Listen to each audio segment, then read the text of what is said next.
नमस्कार. दर शनिवारप्रमाणे पुन्हा एकदा आपण आज गीतेच्या चिंतनासाठी एकत्र आलेलो आहोत. तर आज हे गीतेचं चिंतन सुरू करण्यापूर्वी आमची बहीण आहे इथे श्रुती कुलकर्णी, तिचा मुलगा आर्ष आपल्याला 15वा अध्याय म्हणून दाखवणार आहे. तर त्याला मी विनंती करतो की त्यांनी 15वा अध्याय म्हणून दाखवावा आणि त्याच्यानंतर मग आपण आपला कार्यक्रम सुरू करू. आर्ष कुलकर्णी,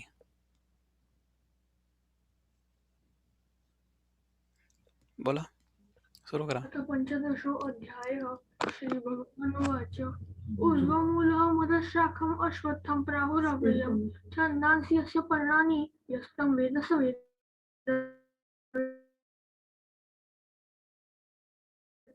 अधश्चोर्ध्वं प्रसृतास्तलः अधश्च मूलान्यनुसन्ततानि कर्मानुबन्धीनि मनुष्यलोके न रूपमस्येह तथोपलभ्यते नान्तो न चादिर्न च सम्प्रतिष्ठा अश्वत्थमेनं सुविरूढमूलम् असङ्गशस्त्रेण दृढेन छित्त्वा ततः पदं तत् परिमार्गितव्यं यस्मिन् रता न निवर्तन्ते भूयः तमेव चाद्यं पुरुषं प्रपद्ये यतः प्रवृत्तिः प्रसृता पुराणी निर्माणमोहाजितसङ्गदोषा अध्यात्मनित्या विनिवृत्तकामाः द्वन्द्वैर्विमुक्ताः सुखदुःखसंज्ञैः गच्छन्ति मूढाः पदमव्ययं तत् न तद्भासयते सूर्यो न शशाङ्को न पावकः यद्गत्वा निवर्तन्ते तद्धाम परमं मम ममेवांशो जीवलोके जीवभूतः सनातनः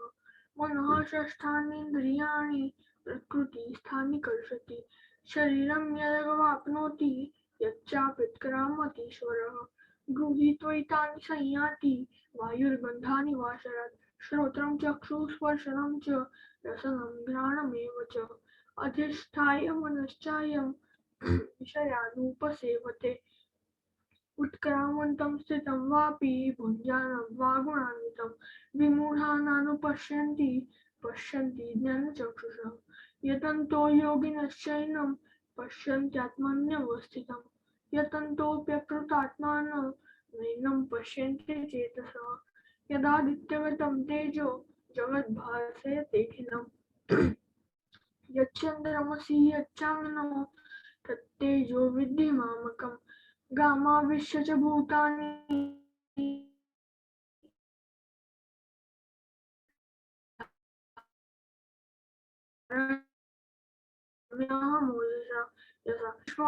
प्राणापानसमायुक्त पचाम्यन्नं चतुर्विधं सर्वस्य चाहं हृदि सन्निविष्टो मत्तः श्रुतज्ञानमपोहनं च वेदैश्च सर्वैरहमेव वेद्यो वेदान्तकृद्वेदमिदेव चाहम् द्वाविमो पुरुषो लोके क्षरश्चाक्षर एव च क्षरः सर्वाणि भूतानि कूटस्थोऽक्षर उच्यते उत्तमः पुरुषस्त्वन्यः परमात्मेति दारुतः यो लोकत्रयमाविश्य बिभर्त्यव्यय ईश्वरः यस्मात्क्षरमतीतोऽहम् अक्षरादपि चोत्तमः अतोऽस्मि लोके वेदे च प्रथितः पुरुषोत्तमः यो मामेवमसम्मूढो जानाति पुरुषोत्तमं स सर्वविद् भजति मां सर्वभावेन भारत इति गुह्यतमं शास्त्रम् इदमुक्तं मया नघ एतद्बुद्ध्वा बुद्धिमान् स्यात् कृतकृत्यश्च भारत हरि ओं तत्सदिति श्रीमद्भगवद्गीतासु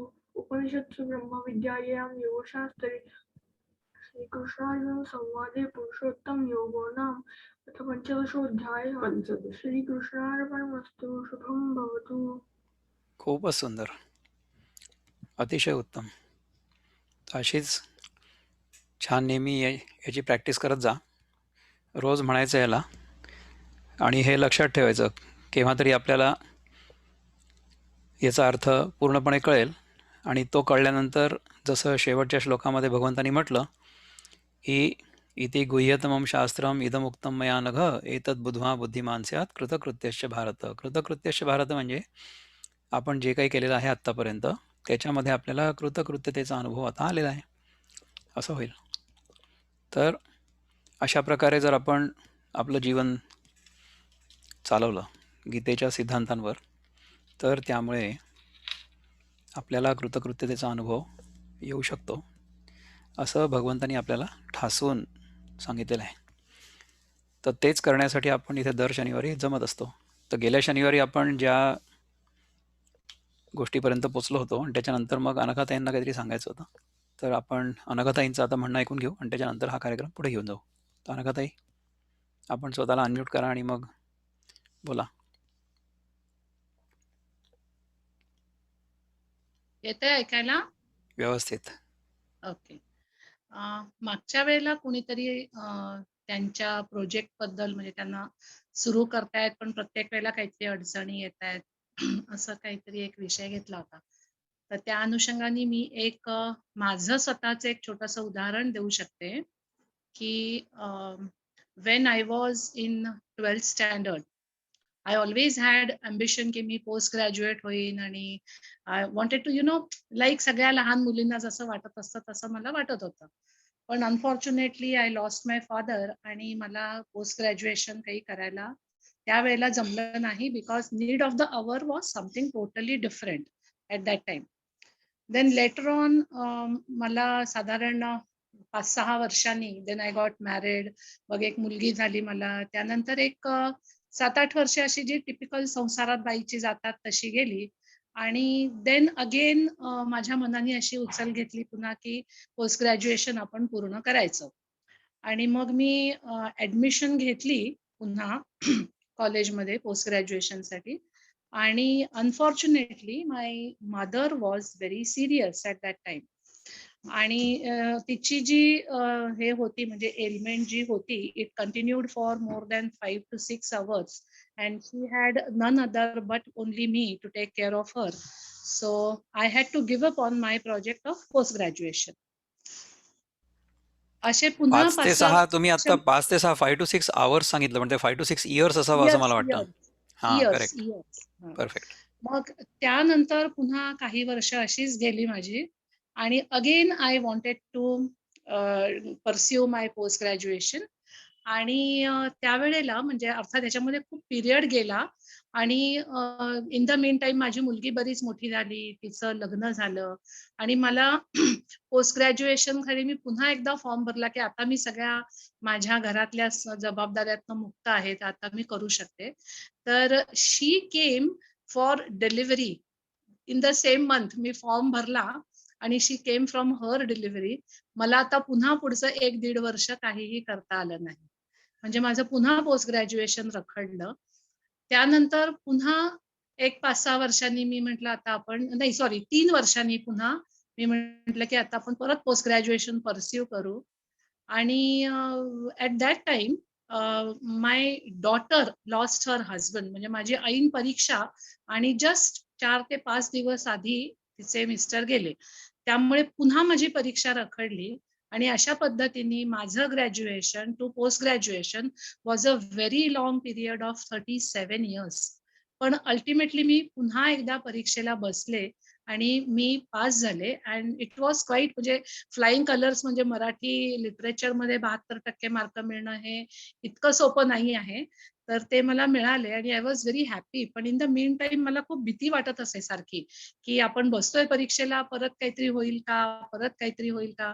पण असं नाही झालं. आणि अल्टिमेटली कुठेतरी माझ्या मनाने मला असा कौल दिला की these two things are totally different. Pursuing my graduation आणि ह्या सगळ्या अडचणी, ह्या सगळ्या टोटली 2 डिफरंट रस्ते आहेत. तर I should not give up on my माझी जी इच्छा होती ती. आणि त्यामुळे मला तो सक्सेस मिळाला. त्यामुळे those who really want to म्हणजे ज्यांच्या मनात खरी-खुरी इच्छा आहे, तर त्यांचं ते सफल होतच होतं. भले देर हस्ते होते कुठेतरी, पण ते 100% होतच म्हणजे काम. असं मला तरी अनुभव आलेला आहे. खूपच सुंदर. अतिशय चांगला अनुभव. आणि या अनुभवावरून आपण हे शिकू शकतो, की जेव्हा आपल्या मनामध्ये एखादी गोष्ट करण्याची तीव्र इच्छा असते आणि तो संकल्प शुद्ध असतो, म्हणजे हा काही स्वार्थप्रेरित संकल्प होता असं आपण म्हणू शकत नाही. त्याच्यामध्ये आणि जिज्ञासा आहे. इनफॅक्ट त्या ग्रॅज्युएशन परस्यू केल्यामुळे मला कोणताही आर्थिक फायदा होणार नव्हता किंवा असं काहीही त्याच्या मागे हे नव्हतं. पण तरीही ती इच्छाच माझी प्रबळ होती, की मला हे करायचंच आहे आणि त्याप्रमाणे ते झालं and I am thankful to God की बाबा शेवटी माझी इच्छा पूर्ण झाली व्हॉटएव्हर इट वॉज असे. खूपच छान. हं. तर आपण जो ह्याच्या आधीचा श्लोक बघितला होता, तो हा होता की कर्मण्येव अधिकारस्ते मा फलेषु कदाचन मा कर्मफल हेतुर्भुः मा ते संगोऽस्त्व कर्मणी. म्हणजे काय आहे की कर्मावर आपला अधिकार आहे, कर्म करण्यावर आपला अधिकार आहे, परंतु कर्माच्या फळावर आपला अधिकार नाही आहे. जे कर्म आपण करूया ते कर्म करण्यावर आपला अधिकार आहे, कर्म करण्याचं आपल्याला स्वातंत्र्य आहे.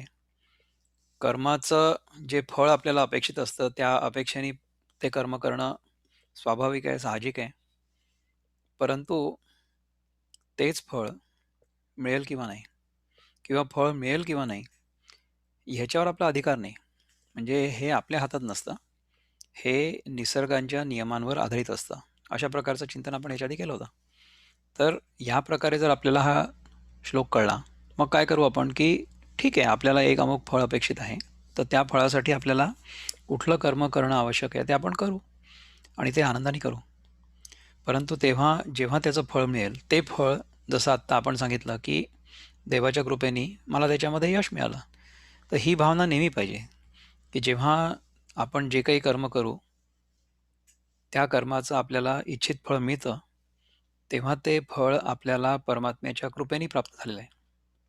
आणि जर कर्म केल्यानंतर जे आपल्याला अपेक्षित होतं फळ ते नाही मिळालं, तर त्याच्या मागे देखील परमात्म्याचीच परमात्म्याचीच इच्छा आहे, हे जेव्हा आपल्याला आतून कळतं आणि अशी आपली दृढ निष्ठा असते, तेव्हा काय होतं की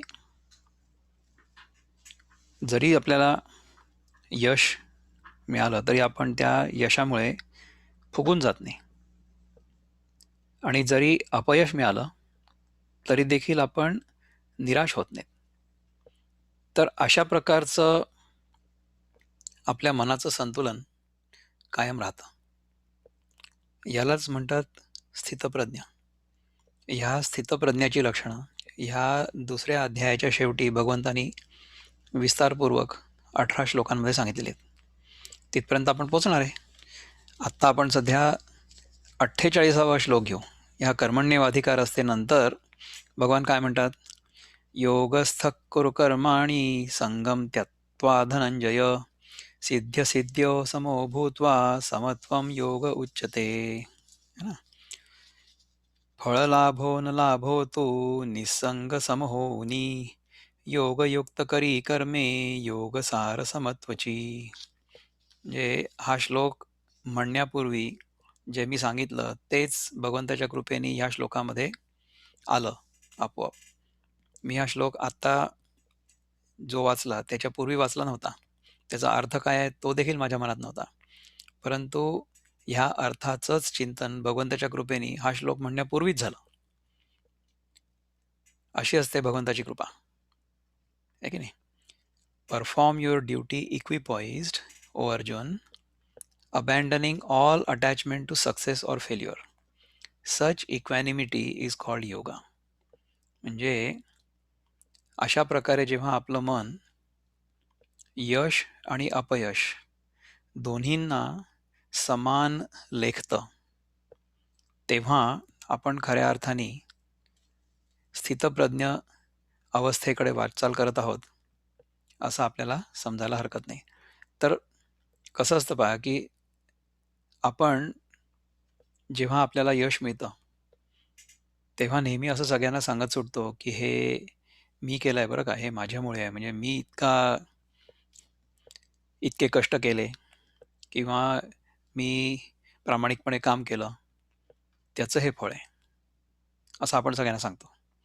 पण समजा आपण जे काही करायला घेतलं असेल किंवा जो संकल्प आपल्या मनात असेल तो जर पूर्ण नाही झाला, यश नाही मिळालं, तर मग आपण त्या अपयशाचं खापर कुणावर तरी फोडतो किंवा कुठल्या परिस्थितीवर फोडतो की हे असं झालं त्यामुळे मला ते शक्य झालं नाही किंवा तसं फळ मिळालं नाही.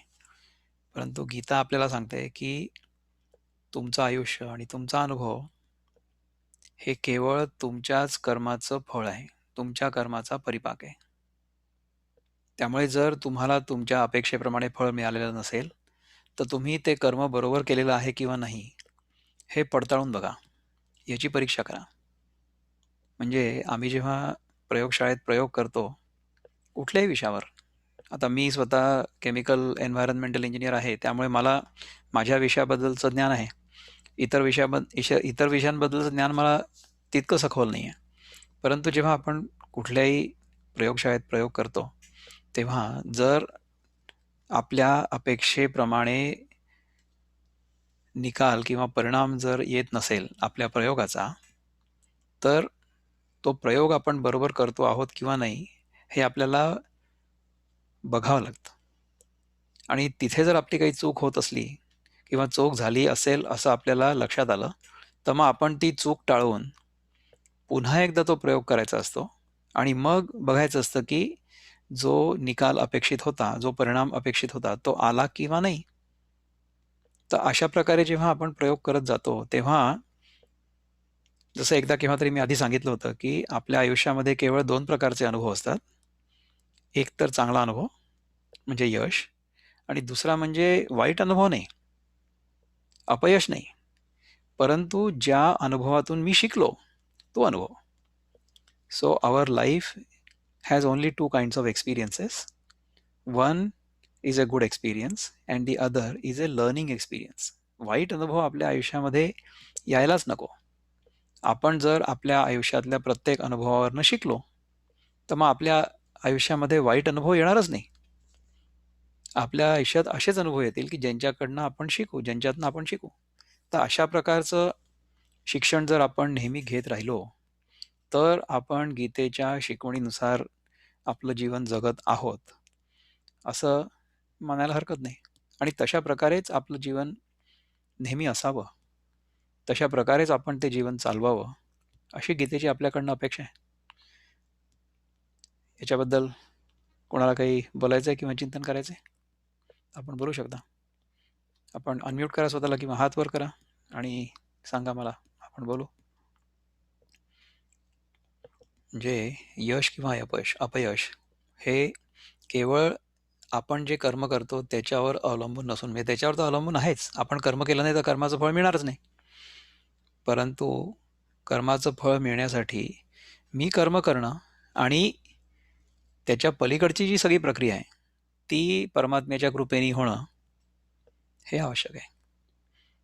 म्हणजे मी कितीही मनामध्ये संकल्प केला की मला अमुक करायचंय, तमुक करायचंय, तमुक करायचंय, परंतु जोपर्यंत परमात्म्याची कृपा नसेल, तोपर्यंत मला अपेक्षित असा परिणाम मला दिसणारच नाही. तर हे मला अगदी दृढपणे, निष्ठापूर्वक माहिती असणं आवश्यक आहे. हा कर्माचा सिद्धांत आहे. तर त्याच्यानंतरच्या श्लोकामध्ये काय म्हणतात भगवान?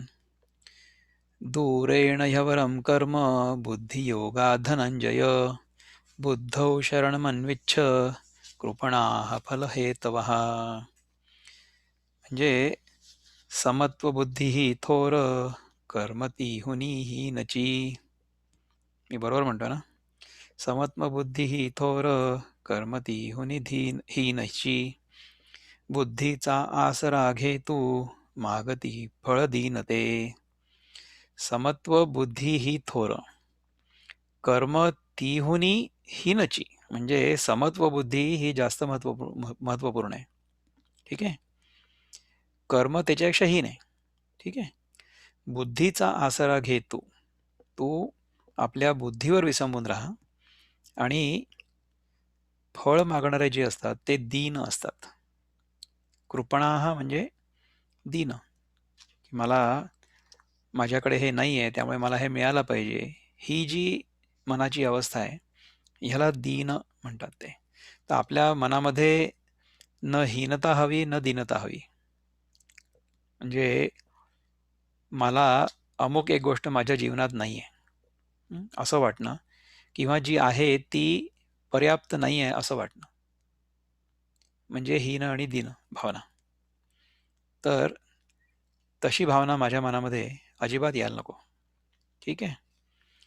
तर समत्व बुद्धीने जर आपण कर्म केलं तर काय होईल की कर्माचं फळ तर चांगलं मिळेलच. चांगलं मिळेल म्हणजे जे काही फळ मिळेल ते जर आपल्या अपेक्षेप्रमाणे असलं तर आपल्याला सुख होईल, आनंद होईल.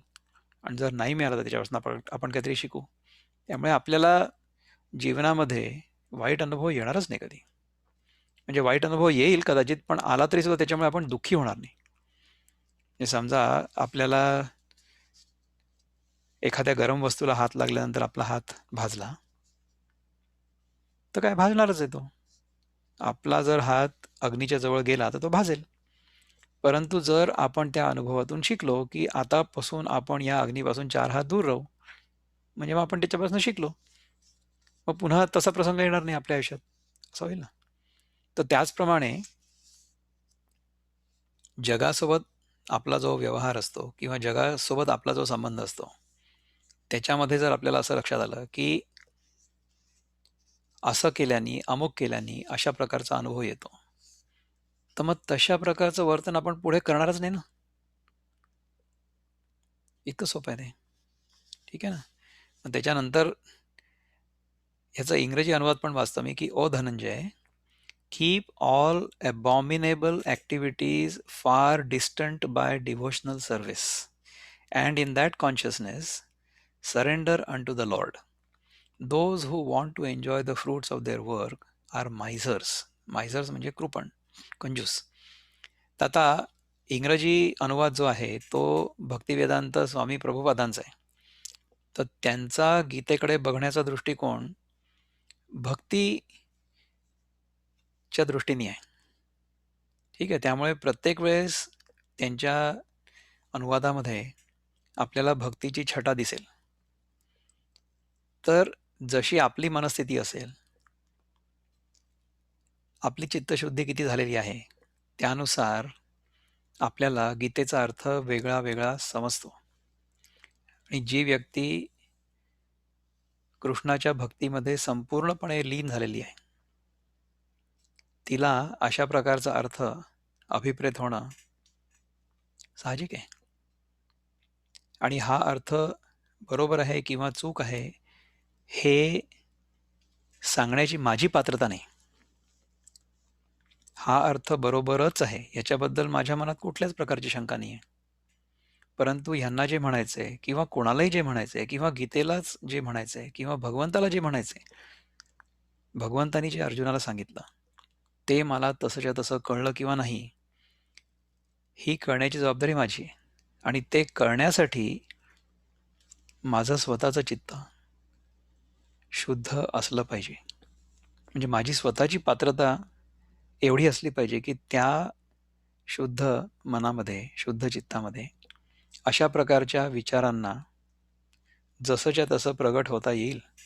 नाहीतर काय होईल, की आपण खूप सुंदर शब्द ऐकतो, संस्कृत ऐकतो, मराठी ऐकतो, हिंदी ऐकतो, इंग्रजी ऐकतो, परंतु त्यांचा जो नेमका अर्थ आहे, तो अर्थ आपल्या मनामध्ये प्रगट होत नाही किंवा तसाच्या तसा अनुभवायला येत नाही.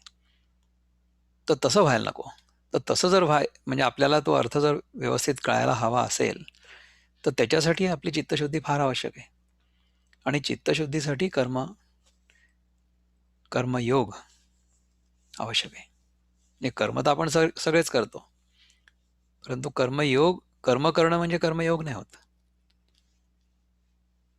कर्म जर आपण केलं आणि त्या कर्माचं फळ जर आपल्याला हवं असेल, चांगलं किंवा वाईट दोन्ही, म्हणजे चांगलं फळ मिळेल मिळेल म्हणूनच तर आपण कर्म करतो. परंतु कधी कधी ते कर्म बरोबर होत नाही किंवा त्याच्यामध्ये खूप स्वार्थबुद्धी असते. तेव्हा जर आपल्याला त्या कर्माचं फळ बरोबर मिळालं नाही, तर ते कर्म आपण पुन्हा एकदा मागे जाऊन बघू, केलंय की नाही बरोबर. नसेल केलं तर पुन्हा एकदा करू. अशा प्रकारे जर आपण करत राहिलो तर आपल्याला कर्माचा जो अपेक्षित परिणाम आहे आपल्या मनामध्ये तो मिळेलच. जसं आपण आत्ता अनघताईंकडनं ऐकलं तसं. तर ह्याच्यावर आपल्याला काही कोणाला चिंतन करायचंय, कोणाला काही बोलायचं असेल तर आपण हात वर करा किंवा अनम्यूट करा स्वतःला आणि सांगा. तर अशा प्रकारे भगवान आपल्याला आपलं मन संतुलित कसं ठेवायचं, इक्वॅनिमस कसं ठेवायचं हे सगळं सांगण्याचा आणि समजावून सांगण्याचा प्रयत्न करत आहेत. तर ते आपण समजावं अशीच अपेक्षा आहे ना गीतेची. त्याच्यानंतरचा जो श्लोक आहे 50वा, बुद्धियुक्तो जहातीह उभे सुकृत दुष्कृते तस्माद्योगाय युज्यस्व योगः कर्मसु कौशलम. येथे समत्व बुद्धीने टळे सुकृत दुष्कृत समत्व जोड ह्यासाठी तेची कर्मात कौशल. म्हणजे a man engaged in devotional service rids himself of both good and bad reactions even in this life. Therefore, strive for yoga, which is the art of all work. Okay, आपण जेव्हा समत्व बुद्धीनी कर्म हातात घेतो तेव्हा टळे सुकृत दुष्कृत म्हणजे कर्माचं जे चांगलं फळ अपेक्षित आहे ते किंवा कर्माचं जे वाईट फळ आहे ते, सुकृत किंवा दुष्कृत, म्हणजे कर्माचं चांगलं फळ आणि कर्माचं वाईट फळ, ह्या दोन्ही फळांना आपण आपल्या जीवनातनं घालवून देतो. टळे म्हणजे ते टळतात. समत्व बुद्धीने जर कर्म केलं तरच ते टळतात, नाहीतर आपल्याला ते फळ भोगावं लागतं. म्हणजे चांगलं जर फळ मिळालं तर ते देखील भोगावंच लागतं, नाही का. समत्व जोड ह्यासाठी तेची कर्मात कौशल. म्हणून जेव्हा आपण आपल्या कर्मामध्ये समत्व जोडू तेव्हाच ते कर्म कौशल्यपूर्ण होईल, ते कर्म खूप चांगलं होईल. That is the art of all work.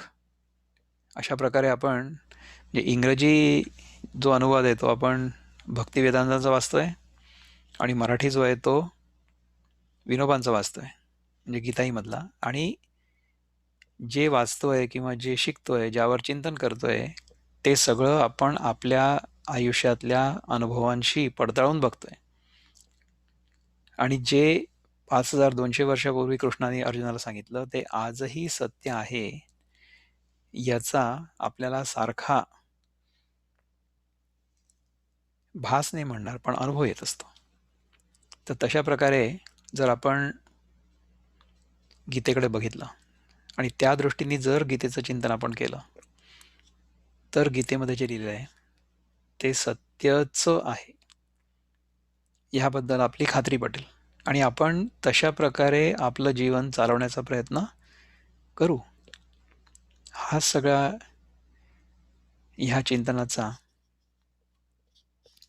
Purpose किंवा उद्देश आहे. तर याच्याबद्दल काही कोणाला चिंतन करायचं आहे?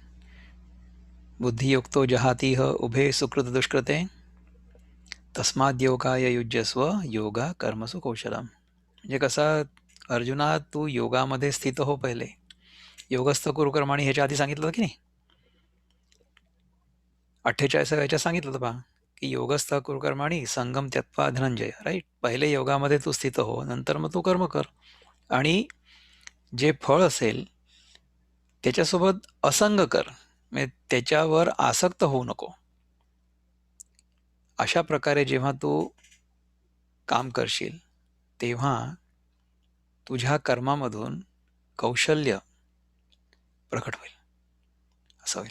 म्हणजे जे काम तू हातात घेशील ते काम चांगलंच होईल, त्याच्यामध्ये तुला अपयश मिळणारच नाही, असं होईल. ठीक आहे. त्यानंतर भगवान म्हणतात की कर्मजं बुद्धियुक्ता हि फलं त्यक्त्वा मनीषिणः जन्मबंध विनिर्मुक्ताः पदम गच्छन्त्यनामयम्. म्हणजे by thus engaging in devotional service to the lord, great sages or devotees free themselves from the results of the work in the material world. In this way, they become free from the cycle of birth and death and attain the state beyond all miseries. त्याच्यात मग प्रभुपादांनी लिहिलं आहे की by going back to Godhead. तर इथे समजा आपण भक्तियोगाच्या ऐवजी ज्ञानयोगाच्या दृष्टीने जर याचा अर्थ बघण्याचा प्रयत्न केला तर attain the state beyond all miseries instead of by going back to Godhead आपण काय म्हणू, की by realising who we are, म्हणजे आपल्याला स्वतःच्या स्वरूपाची जाणीव जर झाली तर त्या स्वरूपाच्या जाणीवेमध्ये कृष्ण आहेच की तत्वरूपाने, सत्वरूपाने. कृष्ण आपल्यालाच आहे. कृष्ण बाहेर कुठे आहे? कृष्णाचा विचार जेव्हा माझ्या मनात येतो तेव्हा तो कुठे येतोय? माझ्या मनात येतोय. माझ्या मनामध्ये जे काही विचार येतात किंवा ज्या काही भावना उत्पन्न होतात किंवा जे काही अनुभव येतात ते केवळ मलाच माहिती असतात ना. हे कृष्ण बाहेर जो आहे असं मला वाटतंय, समजा एखाद्या मूर्तीमध्ये आहे किंवा या गीतेमध्ये ज्याचं वर्णन आलेलं आहे, ते कळतं कुठे? ते कळतं तर मला माझ्या हातमध्येच आहे ना. जोपर्यंत माझ्या मनामध्ये तो अनुभव पूर्णपणे येत नाही तोपर्यंत कृष्ण मला कळणारच नाही. त्यामुळे कृष्णाचं दर्शन जेव्हा मला माझ्या हृदयामध्ये होतं तेव्हा ही सगळीच्या सगळी गीता माझ्या हृदयात आतून प्रकट होते आणि मग मला आतूनच कळतं की गीतेमध्ये जे सत्य सांगितलेलं आहे तेच माझं खरं स्वरूप आणि खरं सत्य आहे. आणि त्यानुसार जीवन जगण्यासाठी कुठल्याही प्रकारचा प्रयत्न करण्याची आवश्यकता पडत नाही. त्यानुसार आपलं जीवन सहजपणे घडायला लागतं. म्हणजे कुठल्या क्षणी काय करावं, कुठल्या परिस्थितीमध्ये काय करावं, आपल्या मनामध्ये कुठले विचार यावेत किंवा कुठल्या विचारांना आपण थारा द्यावा, आपण कुठल्या प्रकारचा आहार आपल्या पाचही इंद्रियांना ग्रहण करावा, ह्या सगळ्या गोष्टी आपल्याला आपल्या आतून उमजायला लागतात. तर अशा प्रकारे आपण जेव्हा राहू तेव्हा ज्ञानी समत्व बुद्धीने कर्माचे फळ सोडूनी जन्माचे तोडिती बंध पावती पद अच्युत. असं आहे. ज्ञानी समत्व बुद्धीने कर्माचे फळ सोडूनी जन्माचे तोडिती बंध पावती पद अच्युत. म्हणजे ज्या पदावरून आपल्याला कोणीही कधीही हलवू शकणार नाही तिथे आपण पोचू. आणि सत्य काय आहे की तेच खरं आपलं स्वरूप आहे.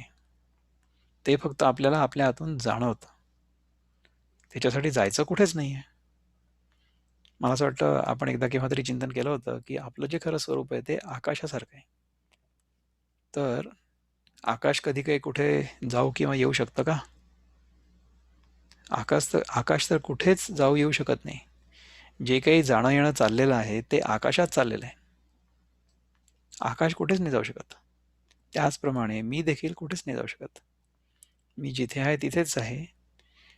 जाणं येणं सगळं माझ्या आत चाललेलं आहे. बदलाचा जो अनुभव आहे तो सगळा माझ्या आत मला अनुभवायला येतोय. म्हणजे आत्ता आपण 15वा अध्याय जो ऐकला होता ना त्याच्यामध्ये 16वा श्लोक जो होता तो द्वाविमौ पुरुषौ लोके क्षरश्चाक्षर एव च क्षरः सर्वाणि भूतानि कूटस्थो क्षर उच्यते असा होता. म्हणजे माझ्या आतमध्येच मला क्षर आणि अक्षर तत्वाचा अनुभव येत असतो. तर क्षर आणि अक्षर ह्या दोनचा मला जो आतून अनुभव येतो त्याला जो आधार देतो तो आधार आहे पुरुषोत्तम आणि ते आपलं खरं स्वरूप आहे. ठीक आहे. तर तिथपर्यंत आपल्याला पोचायचं आहे केव्हा तरी. ठीक आहे. तर आपण जर आत्ता सध्या आपण जे काही कर्म करत आहोत ते कर्म समत्व बुद्धीने ईश्वरार्पण बुद्धीने केलं तर काय होईल की तसं कर्म करता करता आपलं चित्त शुद्ध होईल आणि त्या शुद्ध चित्तामध्ये आपण जे चिंतन करतो आहोत किंवा जे सांगितलं जात आहे ते बरोबर ग्रहण होईल. अशी जादू आहे. तर ह्याच्याबद्दल कोणाला काही चिंतन करायचं असेल तर आपण बोलू शकता. तर मी इथे 2 हात बघतोय. तर एक समीर सुपणेकर यांचा हात आहे. तर समीर सांग काय सांगायचंय? नमस्कार दादा. वडील जेव्हा शाळेत होते म्हणजे 3री 5वीत असतील किंवा माहित नाही तर ते शाळेतून यायचे तर ते बकरीचं दूध प्यायचे. नंतर मग विटीदांडू किंवा काहीतरी खेळायला जायचे.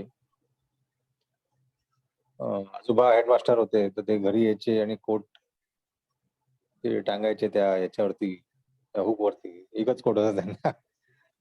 आणि म्हणजे खूप साधं होतं आयुष्य तेव्हा. तेव्हा काही क्लासेस किंवा 95% 99% मिळवायचेच. नाहीतर मग तुम्ही संपला तुमचं आयुष्य, तुमचं करिअर संपलं असं काही नव्हतंच. अ,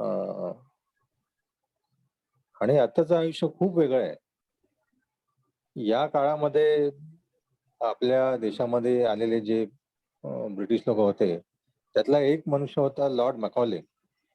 त्यांनी आपलं आयुष्य, आपलं अ, अध्यात्म, आपलं धर्म याचं सगळं अॅनलाईज करून त्यांनी शिक्षण काय म्हणतात ते एज्युकेशन सिस्टम अशी बनवली, की ते हळू ते सगळं आपलं जे कल्चर होतं साधं आणि जे काय म्हणतात ना without expecting any fruits of action असं म्हणजे आपल्या कल्चरमध्येच होतं ते. असं प्रत्येकाला काही भागवतगीता शिकवली जायची नाही तेव्हा. ते कधीतरी जेव्हा 20, 25, 30 वर्षाचे होत असे तेव्हा त्यांना सांगितलं जायचं, की असं-असं आहे. आणि लहानपणी आजी त्या काळी सांगायच्याच. रामायण, महाभारत, ज्ञानेश्वरी, तुकोबा हे सगळं तेव्हा तेव्हा आणि वेळही असायचा आजोबाजींकडे. मुलांकडे पण आजोबाजींकडून समोर बसून गोष्टी ऐकायच्या वेळ असायचा. शाळा काही इतकी काही म्हणजे काय म्हणतात ना ते घोड्याची रेस होती अशी असं नव्हतंच. एकदा काय तो मुलगा 18-22 वर्षाचा झाला, की तो काहीतरी आपला कोर्स करायचा, नोकरीला लागायचं, लग्न करायचं झालं त्याचं. तर आणि आताचं आयुष्य कसं आहे, की आणि हेच आयुष्य यांचं पण होतं. प्रभू श्री राम, परशुराम, अर्जुन.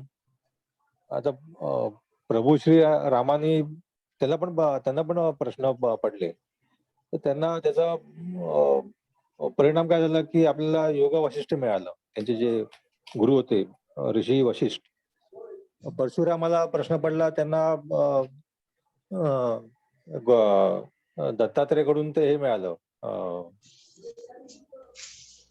अ, काय म्हणतात त्याला ते विसरलो मी नाव. त्रिपुरा रहस्य. अर्जुना हां, करेक्ट. त्रिपुरा रहस्य आणि अर्जुनाने पण प्रश्न पडले. त्यांना मिळालं भागवत-गीता. उद्धवाला प्रश्न पडले त्याला मिळाली उद्धव गीता. ही अजून मग एक गीता आहे. आपल्याला काय प्रश्न पडलेला आहे? आपल्याला काय पाहिजे आता?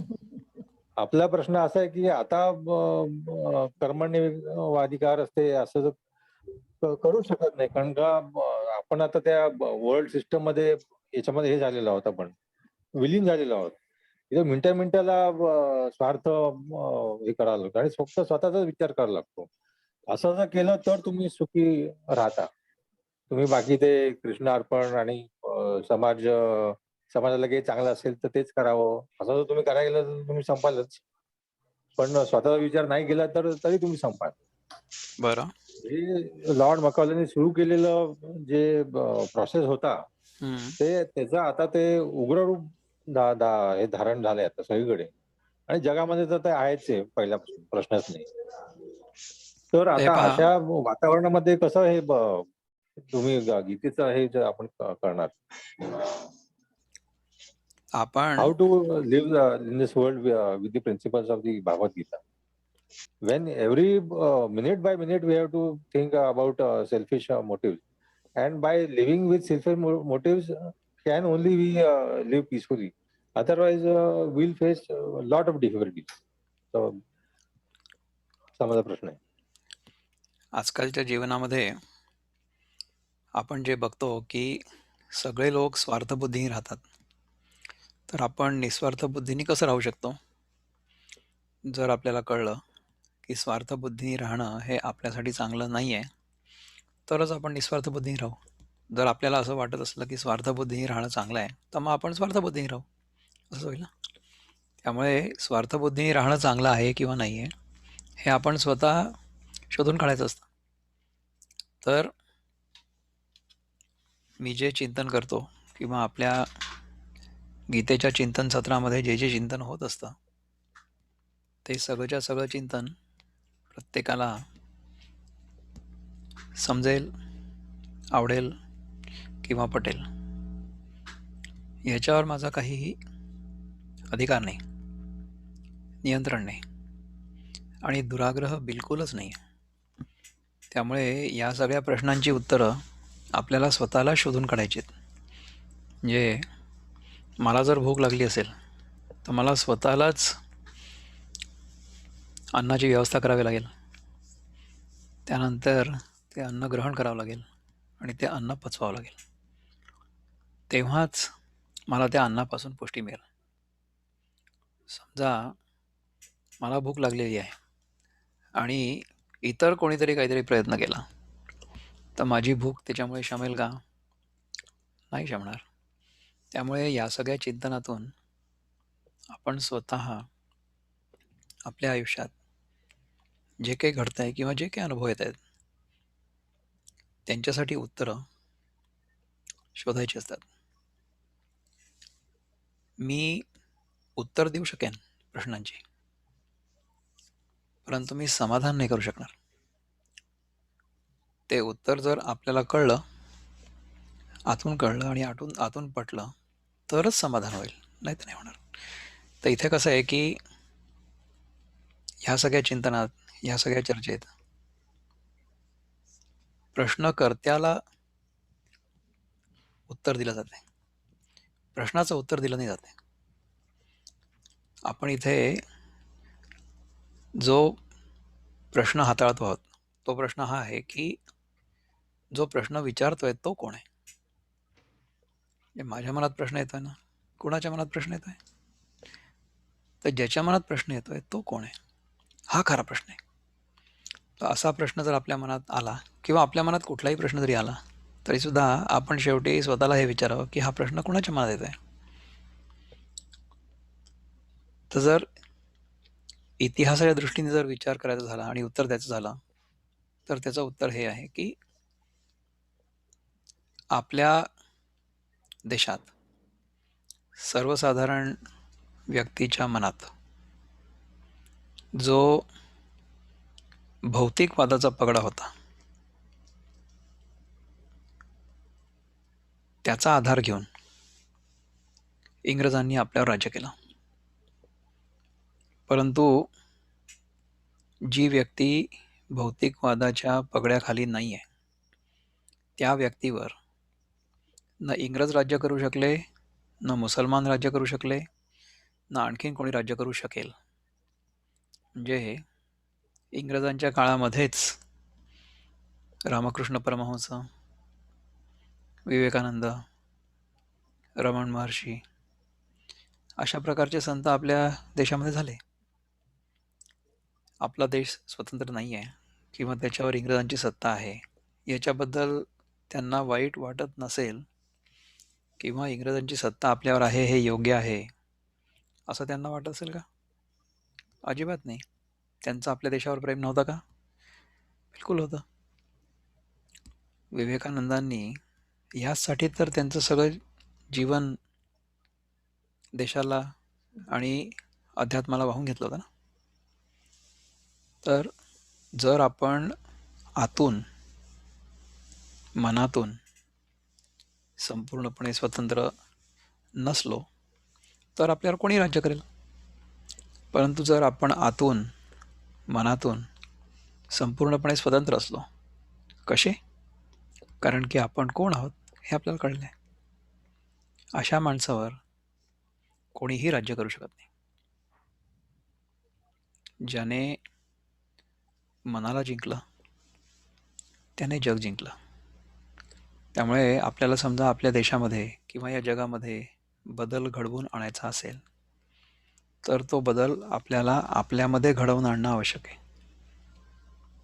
गौतम बुद्धांनी जगाचा उद्धार नाही केला. गौतम बुद्धांनी स्वतःचा उद्धार केला.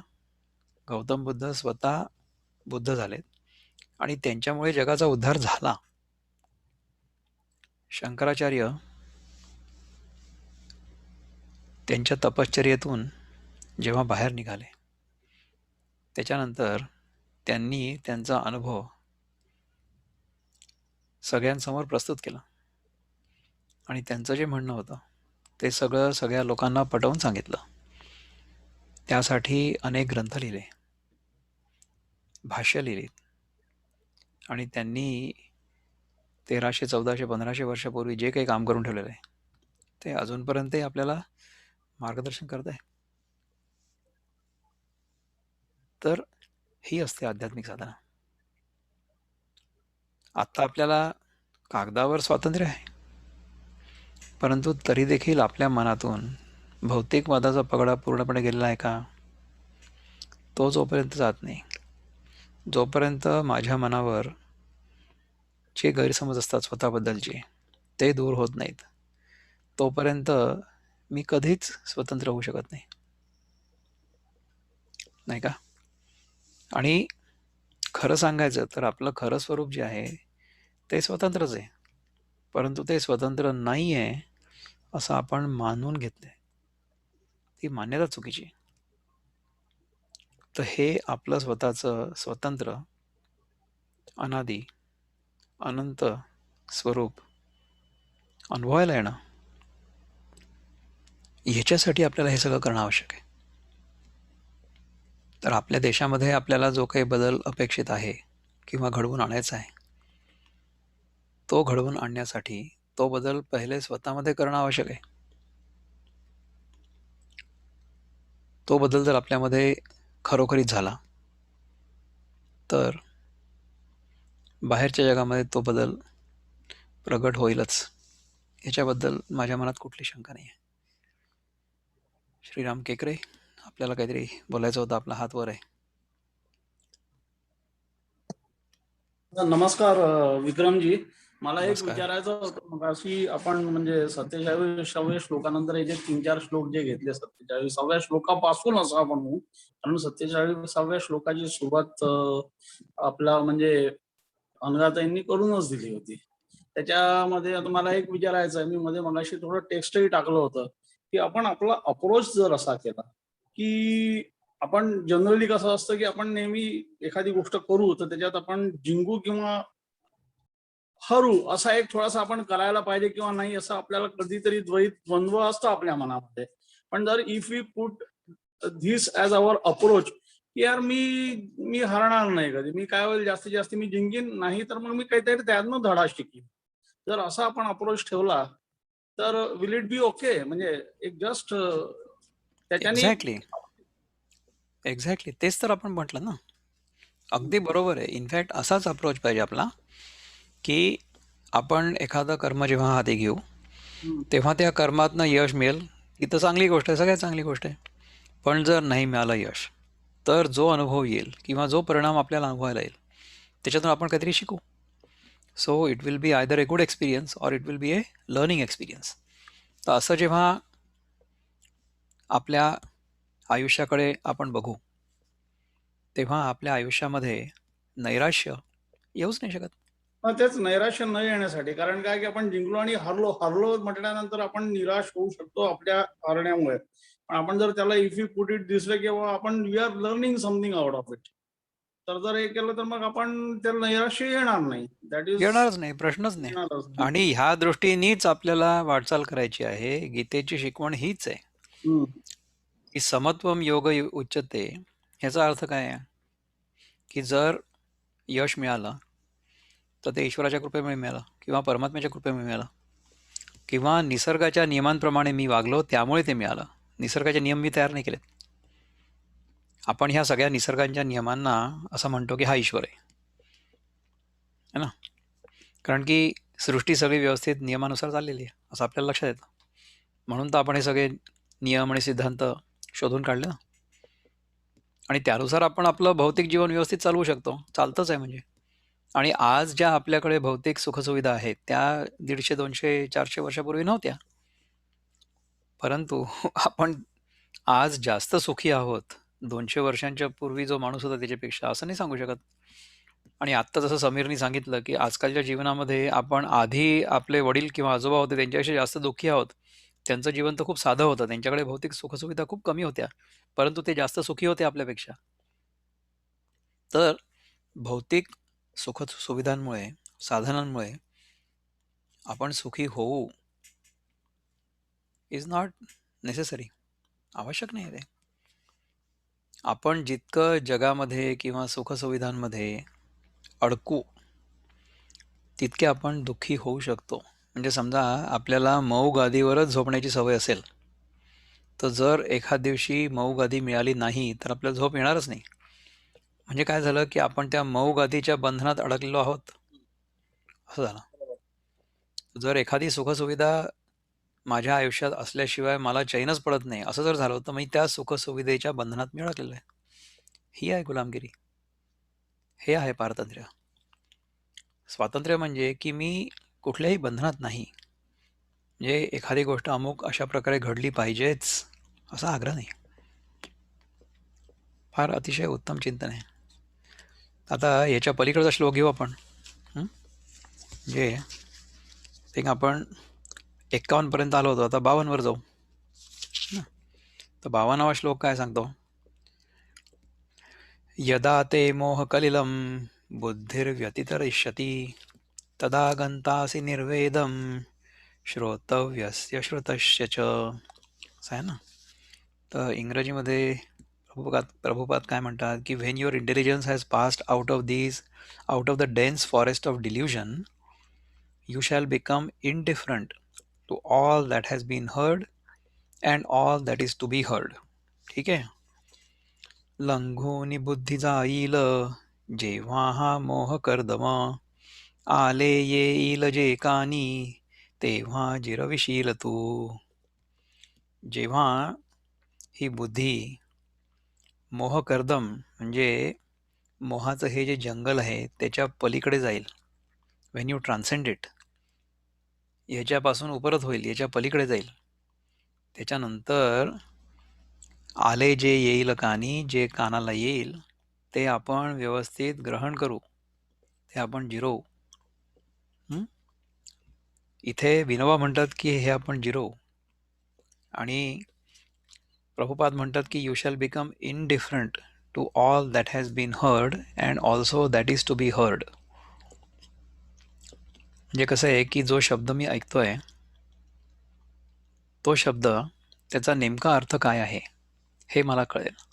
आणि जर जे मी ऐकतो आहे ते माझ्यासाठी उपयोगाचं किंवा माझ्यासाठी योग्य नसेल तर ते मी ग्रहण नाही करणार. पण जर योग्य असेल तर मी ते व्यवस्थित ग्रहण करीन, ते मी जिरवीन, ते मी पचवीन आणि त्यानुसार माझं जीवन चालवीन, असंही होईल. ठीक आहे ना. ह्याच्याबद्दल कोणाला काही चिंतन करायचं आहे? लंघोनी बुद्धी जाईल जेव्हा हा मोह कर्दम आले येईल जे कानी तेव्हा जिरविशील तू. असं आहे. त्याच्यानंतरच्या श्लोकामध्ये भगवान म्हणतात श्रुती विप्रतिपन्ना ते यदा स्थास्यते निश्चला समाधावचला बुद्धे तदा योगमवाप्स्यसि. When your mind is no longer disturbed by the flowery language of the Vedas and when it remains fixed in the trance of self-realization, then you will have attained the divine consciousness. श्रवणे भ्रमली बुद्धी तुझी लाभूनी निश्चय स्थिरावेल समाधीत तेव्हा भेटेल योगतो. When your mind is no longer disturbed by flowery language of the Vedas. See, वेदांमध्ये आपल्याला जे काही ऐकायला मिळतं त्यांनी आपली बुद्धी विचलित न होता जेव्हा स्थिर होते. वेदांमध्ये अनेक गोष्टी आलेल्या आहेत. वेदांमध्ये सगळ्या प्रकारच्या लोकांसाठी मार्गदर्शन आहे. आपण आपल्या जीवनात कुठल्या मनस्थितीत असतो त्यानुसार वेदांमध्ये आपल्याला मार्गदर्शन अवश्य मिळू शकतं. वेदांमध्ये कर्मकांड देखील आहे. कुठल्या प्रकारचं कर्म कसं करावं, यज्ञ कसा करावा, आपण जे घरी पूजा वगैरे करतो, सत्यनारायणाची पूजा जी सांगितलेली आहे, ह्या सगळ्या पूजा वेदांमध्ये, पुराणांमध्ये आपल्याकडे दिलेल्या आहेत आणि त्यानुसार आपण आपलं जीवन चालवू शकतो आणि त्याच्यामुळे आपल्याला इच्छित फळ मिळतं. म्हणजे प्रत्येक उपासनेमध्ये फलश्रुती असतेच. विद्यार्थी लभते विद्या, धनार्थी लभते धनम वगैरे अशा प्रकारचं असतं की नाही? ही फलश्रुती आहे. म्हणजे हे असं अमुक कर्म केल्यामुळे अशा प्रकारचं फळ मिळतं, अशा प्रकारचं गाईडन्स आपल्याकडे आहे, मार्गदर्शन आहे. तर आपण तशा प्रकारे चालवू शकतो आपलं जीवन. परंतु त्याच्यानंतरचं जे आहे, गीता हे वेदांताचा अर्क आहे. जे गीतेमध्ये जी सगळी वेदांमधली उपनिषद आहेत, जे वेदांचा अंत, वेदांत म्हणजे उपनिषद, म्हणजे वेदांमध्ये जे ज्ञान ठासून भरलेलं आहे त्याचा अर्क तो उपनिषदांमध्ये आलेला आहे आणि त्यातलं जे नेमकं निवडक ज्ञान आपल्याला आवश्यक आहे ते सगळंच्या सगळं भगवानांनी त्याचं दोहन करून आपल्यासाठी अर्जुनाला सांगितलं. म्हणजे कृष्ण दोग्धा गोपालनंदनम असं म्हणतात. तो दोग्धा, तो गवळी आहे. तो उपनिषदांचं जे दूध आहे, उपनिषदांना गायीची उपमा दिलेली आहे आणि तिचं जे दूध आहे ते काढतोय आणि कोणाला देतोय? अर्जुनाला. अर्जुन कोण आहे? त्या गायीचं वासरू. तर त्या प्रकारे आपण जर गायीचं वासरू जसं गायीचं दूध पितं तसं गीतेकडून शिकलो आणि गीतेची सगळी शिकवण आपल्यामध्ये आपण जिरवली तर आपलं जीवन अतिशय सुंदर होऊ शकतं, हे भगवानाला सांगायचं आहे. तर एवढं सगळं सांगितल्यानंतर मग आता अर्जुनाच्या मनामध्ये प्रश्न येतो की हे तर तू सांगितलं सगळं, हे खूप चांगली गोष्ट आहे, परंतु आता मला याची उदाहरणं पाहिजेत. तर मग अर्जुन विचारतो की याचं आपण विनोबांनी काय म्हटलेलं आहे ते बहुतेक बघितलेलं नाही ना. श्रवणे भ्रमली बुद्धी तुझी लाभोनी निश्चय, स्थिरावेल समाधीत तेव्हा भेटेल योग तो. करेक्ट. तर जेव्हा तुझी बुद्धी निश्चयात्मक होईल तेव्हा तुला बरोबर याच्यामध्ये जे काही लिहिलेलं आहे ते सगळं व्यवस्थित कळेल आणि त्यानुसार तू आपलं जीवन कृतकृत्य करशील. तर मग अर्जुन विचारतो की अशा प्रकारचा माणूस चालतो कसा, बोलतो कसा, हे मला सांग. स्थितप्रज्ञस्य का भाषा समाधिस्तस्य केशव, स्थितधीः किं प्रभाषेत किमासीत व्रजेत किम. मग अर्जुन म्हणतो, भगवंता, स्थिरावला समाधीत स्थितप्रज्ञ कसा असे, कृष्णा सांग कसा बोले, कसा राहे, फिरे कसा. स्थिरावला समाधीत स्थितप्रज्ञ कसा असे, कृष्णा सांग कसा बोले, कसा राहे, फिरे कसा. आता हे सगळं मी तत्वज्ञान तर तुझ्याकडनं ऐकलं, परंतु ते तत्वज्ञान ज्या व्यक्तीमध्ये संपूर्णपणे उतरलेलं आहे अशा प्रकारची व्यक्ती कशी असेल, ती ह्या जगामध्ये कशी राहील, तिची वर्तणूक कशी असेल, तिचं आसन कसं असेल, म्हणजे कुठल्या आधारावर ती व्यक्ती बसलेली आहे आणि त्या आधारावर, त्या आसनावर स्थित असल्यामुळे व्रजेत किम, त्यामुळे ती व्यक्ती चालेल कशी, तिची वागणूक कशी असेल, ह्या सगळ्या गोष्टी कृपा करून कृष्णा मला सांग. तर ह्याच्यानंतरचे जे 18 श्लोक आहेत त्याच्यामध्ये ह्या स्थितप्रज्ञाची लक्षणं भगवंत सांगतात आणि तो माझा फार आवडता भाग आहे. त्यामुळे तो भाग आपण पुढच्या वेळेस सुरू करू, पण तो कधी संपेल याची काही शाश्वती नाही. त्यामुळे आपण ह्याच्यानंतरचे जे 2-3 भाग असतील ते अवश्य माझ्यासोबत चिंतन करण्यासाठी या आणि याचा आनंद आपण सगळे एकत्रच अनुभव करू. तर एवढं म्हणून मी आज आत्ता इथे थांबतो. इथे सगळे लोक आपण आलात, आपला 1 तास माझ्यासोबत आनंदाने घालवला, त्याच्याबद्दल आभारी आहे. पुढच्या शनिवारी याच वेळेस पुन्हा एकदा भेटू. नमस्कार.